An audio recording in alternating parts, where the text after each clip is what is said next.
નમસ્કાર વિદ્યાર્થી મિત્રો અને શિક્ષક મિત્રો. સીબીએસઈ દ્વારા 7 જુલાઈના રોજ ધોરણ 11 અને 12 સાયન્સના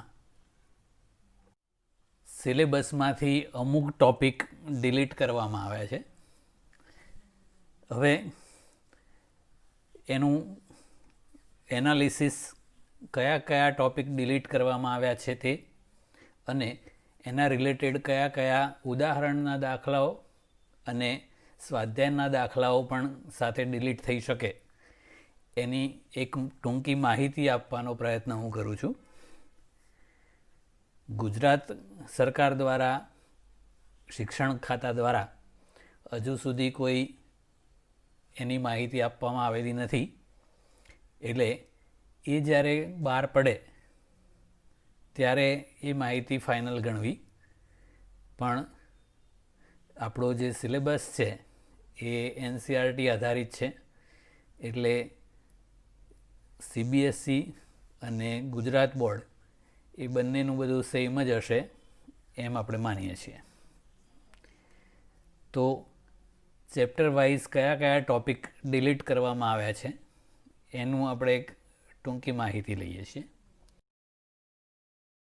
મિત્રો, ચેપ્ટર 1 ભૌતિક જગત, એમાં આ 3 ટોપિક કેન્સલ કરવામાં આવેલા છે. એટલે આ ચેપ્ટરમાંથી બહુ જ થોડુંક જ તૈયાર કરવાનું હવે રહે છે. ચેપ્ટર 1માં કોઈ ઉદાહરણના કે સ્વાધ્યાયના દાખલા છે નહીં, એટલે એની કોઈ માહિતી આપણે અહીંયા આપતા નથી, એ નોટ એપ્લિકેબલ છે. ચેપ્ટર 2 આપણા ફિઝિક્સ માટે બહુ જ ઉપયોગી ચેપ્ટર છે, એટલે બટ નેચરલ એમાંથી કોઈ પણ ટોપિક ડિલીટ કરવામાં આવ્યો નથી, એટલે ચેપ્ટર 2 સંપૂર્ણ કરવાનું જ છે. ચેપ્ટર 3માં શરૂઆતનો જે પોર્શન છે, સ્થાનાંતર, પથ લંબાઈ, સરેરાશ વેગ, ઝડપ, તત્કાલીન વેગ, આ ટોપિક ડિલીટ કરવામાં આવે છે. એટલે નોર્મલી પ્રવેગથી શરૂઆત થશે અને એ સ્થાનાંતર અને ઝડપને વેગ ઉપર આધારિત જે ઉદાહરણ અને સ્વાધ્યાયના દાખલાઓ છે એ પણ ઓટોમેટિકલી ડિલીટ થાય છે. તો ટોટલ ઉદાહરણ અને સ્વાધ્યાયના થઈને 31 દાખલાઓમાંથી 5 દાખલાઓ ડિલીટ થશે. ન્યૂઝપેપરોમાં, ટીવીમાં એવી જાહેરાતો કરવામાં આવે છે એ ન્યૂઝવાળા દ્વારા કે લગભગ 30-40% સિલેબસ ડિલીટ કરવામાં આવ્યો છે, પણ વાસ્તવિકતા અલગ છે. આપણે ચેપ્ટર વાઇઝ કેટલાથી દાખલાઓ ડિલીટ થાય છે એના પર્સન્ટેજ અહીંયા આપેલા છે. થિયરીની વાત પછી કરીએ છીએ. 4 છે એ પણ સદિશનું છે અને બહુ જ ઉપયોગી ચેપ્ટર છે, એટલે ઓબ્વિયસલી એમાંથી કશું ડિલીટ કરવામાં આવેલું નથી. ચેપ્ટર 5 છે ગતિના નિયમો. એમાંથી શરૂઆતના જે ગતિના નિયમો છે એ એવું માનીને ડિલીટ કરવામાં આવેલા છે કે એ 9મા ધોરણમાં વિદ્યાર્થીઓ ભણેલા છે. પણ મિત્રો, એઝ અ ટીચર આપણે એ બધા નિયમો વિશે વિદ્યાર્થીઓને માહિતી આપવી જરૂરી છે, કારણ કે તો જ પછીના ટોપિક આપણે એમને સમજાવી શકીશું. પણ એ નિયમો પર આધારિત જે દાખલાઓ છે એમાં ઉદાહરણ નંબર 4 અને 5 અને સ્વાધ્યાયના આટલા દાખલાઓ છે. ઉદાહરણ અને સ્વાધ્યાયના મળીને 35માંથી 9 દાખલાઓ ડિલીટ થશે, એ લગભગ 25.7% જેવું થાય છે. ચેપ્ટર 6 છે કાર્ય, ઉર્જા અને પાવર. એ બહુ ઉપયોગી ચેપ્ટર છે, એમાંથી કંઈ ડિલીટ કરવામાં આવેલું નથી. ચેપ્ટર 7માંથી માત્ર એક જ ટોપિક ડિલીટ કરેલો છે, લંબ અક્ષનું પ્રમેય અને સમાંતર અક્ષનું પ્રમેય, અને એના પરના દાખલાઓ છે ઉદાહરણમાં 10, 11 અને 12 અને સ્વાધ્યાયનો 10. એટલે ચેપ્ટર 7માંથી બહુ ઓછું ડિલીટ થાય છે.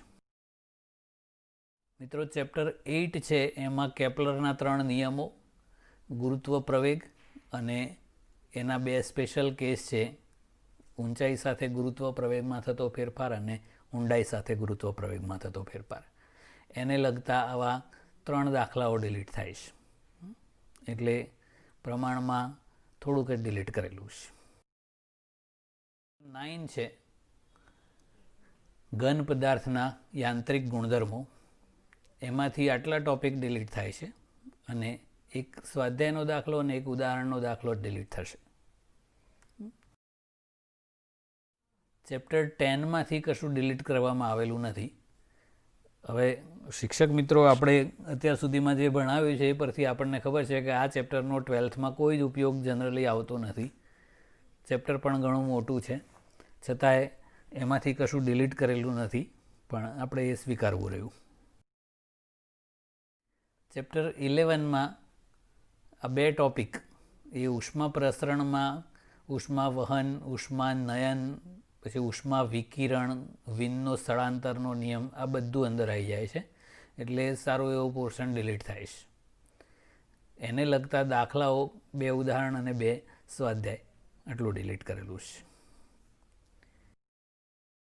નંબર 12 થર્મોડાયનેમિક્સમાં આ 2 ટોપિક ડિલીટ કર્યા છે, પણ એ ઉષ્મા એન્જિનના કાર્યક્ષમતાના સૂત્રનો ઉપયોગ આપણે કાર્નોટ એન્જિનમાં કરવાનો છે.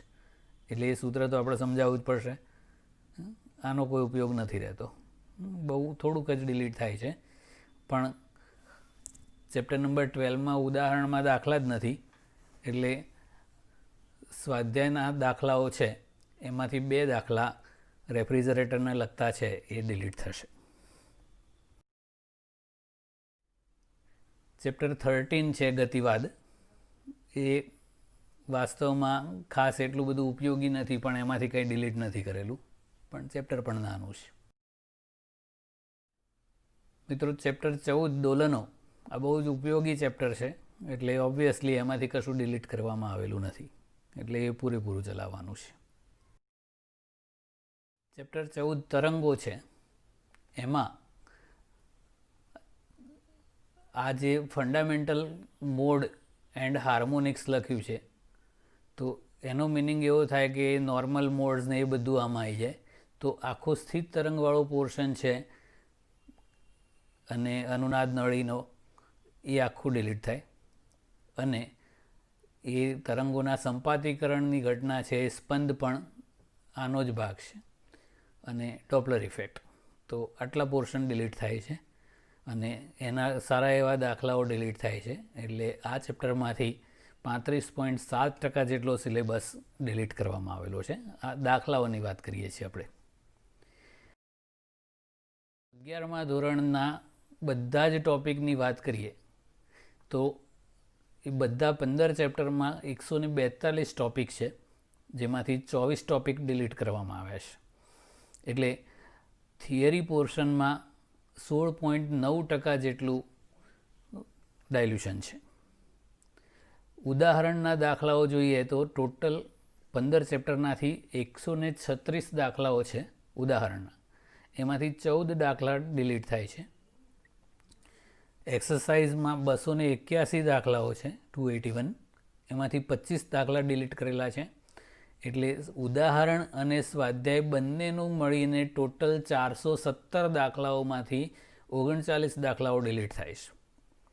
એટલે લગભગ 9.35% દાખલાઓ ડિલીટ કરવામાં આવેલા છે. જો આપણે થિયરી અને દાખલા બંનેનું એવરેજ જોઈએ તો આખા ફિઝિક્સના 11મા ધોરણના સિલેબસમાંથી 13.1% સિલેબસ ડાઉન થયો છે. અને મિત્રો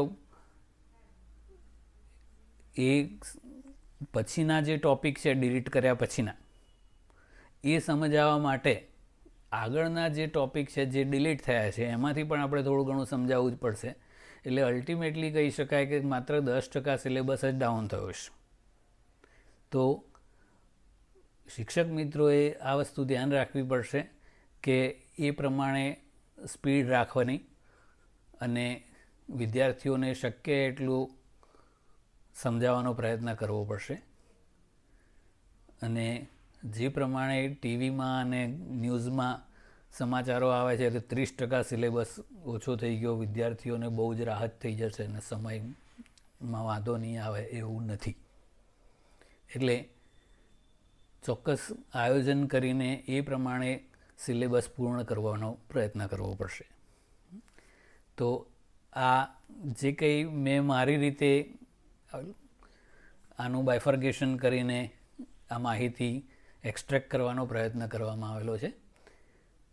અને હવે પછી ગુજરાત ગવર્મેન્ટમાંથી જે કંઈ માહિતી આવે એ અનુસાર આમાં કોઈ ફેરફાર થશે તો હું એની અપડેટ આપીશ. પણ આજે આટલું છે. Okay, thank you.